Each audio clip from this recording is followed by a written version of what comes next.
शान्ताकारं तुभ्यं नमामि, तुभ्यं नमामि नारायणाय, तुभ्यं नमामि जगदीश्वराय।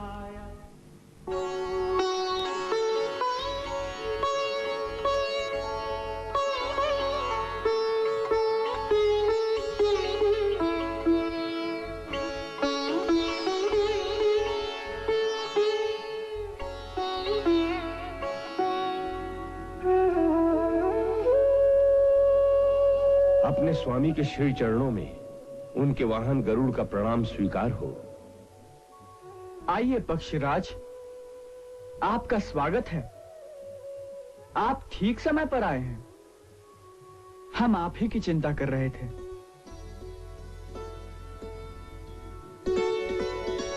मेरे अहोभाग्य, मेरे प्रभु को अपने सेवक की स्मृति तो आई। भगवान, जब से आप यहां पर पधारे हैं, बाकी के सारे लोग सूने हो गए हैं। कहीं भी जाऊं जी नहीं लगता।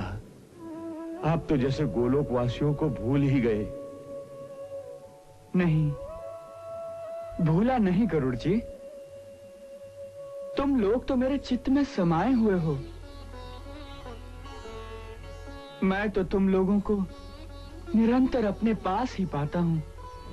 आप तो सर्वसमर्थ हैं प्रभु। समस्त लोग आपकी दृष्टि में समाये रहते हैं, परंतु और किसी के पास न तो इतनी शक्ति है और न इसका अधिकार कि जब उसका मन चाहे आपके दर्शन कर ले। सबको तो नहीं, परंतु हमारे भक्तों के पास तो यह अधिकार सदा रहता है कि जब भी वो सच्चे दिल से चाहें तो हमें उन्हें दर्शन देने के लिए उनके मन में स्वयं प्रकट होना पड़ता है। हमने देखा कि पिछले दिनों आपके मन में बड़ी तीव्र इच्छा थी हमारे दर्शनों की, इसलिए हमने आपको यहां आने का संदेशा भिजवा दिया। आप सचमुच भक्त वत्सल हैं। जाने कैसे भक्तों की इच्छा जान लेते हैं। ये सत्य है कि कुछ काल से मन बहुत विहल था। मन ही मन मुझे भगवान शेषनाग से भी ईर्ष्या होने लगी थी कि उन्हें तो आप बड़ा भाई बनाकर अपने साथ ही ले आए और हमें सेवा का कोई अवसर नहीं देते। सेवा ही के लिए तो आज बुलाया है पक्षीराज। धन्य भाग्य। कहिए, क्या सेवा है? देखो, अब हमें मथुरा छोड़कर कहीं और जाना होगा। क्यों? मथुरा में हमारा जो कर्तव्य था वो पूरा हो गया। और दूसरी बात यह है कि मथुरा नगरी में हमारे कारण एक संकट आने वाला है। मथुरा पर संकट? हाँ, जरासंध को मथुरा नगरी में कई तरह तरह का सामना सहना पड़ा, तो अब वो म्लेच्छों के राजा काल यमन से सहायता मांगने वाला है। और फिर वो दोनों शत्रु दो तरफ से मथुरा पर आक्रमण करेंगे, क्योंकि जरासंध को केवल मुझसे वैर है। सो जब तक हम यहां रहेंगे मथुरा पर संकट आते रहेंगे। इसलिए हमने मथुरा नगरी को छोड़कर कोई दूसरा नगर बसाने का निश्चय किया है, परंतु यह काम अति शीघ्र करना होगा ताकि काल यमन के आक्रमण से पहले ही वो नगर तैयार हो जाए। आप पहला काम यह करिए कि चारों दिशाओं में घूमकर कोई ऐसा स्थान ढूंढिए जो नया नगर बनाने के लिए उपयुक्त हो, जहां पर एक ऐसा दुर्ग बनाया जा सके जिसे शत्रु तोड़ ना सके। आपकी गति इतनी तीव्र है कि मुझे विश्वास है कि आप कोई ऐसा स्थान अति शीघ्र ढूंढ लेंगे। प्रभु, ऐसे स्थान को ढूंढने के लिए मुझे दूर जाने की आवश्यकता नहीं है।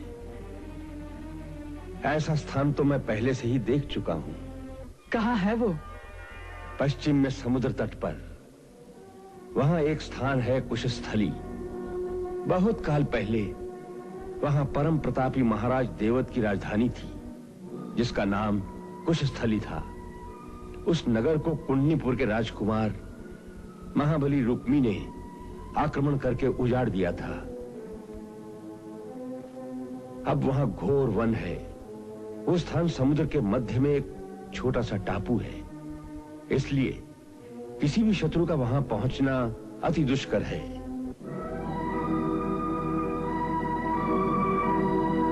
वहां एक उत्तम पुरी का निर्माण हो सकता है।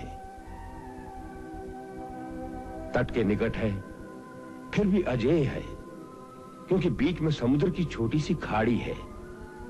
वहां रहकर थोड़े से सैनिक भी किसी भारी सेना का आसानी से सामना कर सकते हैं। समीप ही दैवतगिरी पर्वत है, जहां से नगर निर्माण के लिए काष्ठ और पत्थर आदि भी उपलब्ध है। परंतु यदुवंशियों के इतने विशाल परिवार के लिए वो स्थान तनिक छोटा होगा। तो फिर यदि समुद्र कुछ स्थान और छोड़ दे तो सारा काम उत्तम रीति से हो सकता है।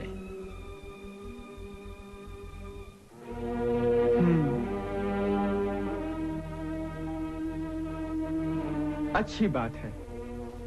आप जाकर समुद्र देवता से कहिए कि हम वहां पर द्वारिका नाम की अपनी राजधानी का निर्माण करना चाहते हैं, जो इंद्र की अमरावती के समान परम रमणीय होगी और मथुरा के समान मोक्षदापुरी भी होगी। इसलिए समुद्र देवता कुशस्थली के आसपास की भूमि को उस समय तक के लिए छोड़ दें जब तक हम इस धरा पर विद्यमान रहेंगे। जब हम इस धरा को छोड़कर वापस अपने गोलोक धाम को जाएंगे तो उस समय हम वो भूमि उन्हें लौटा के जाएंगे, ताकि वो फिर से उसे अपने जल में डुबो लें।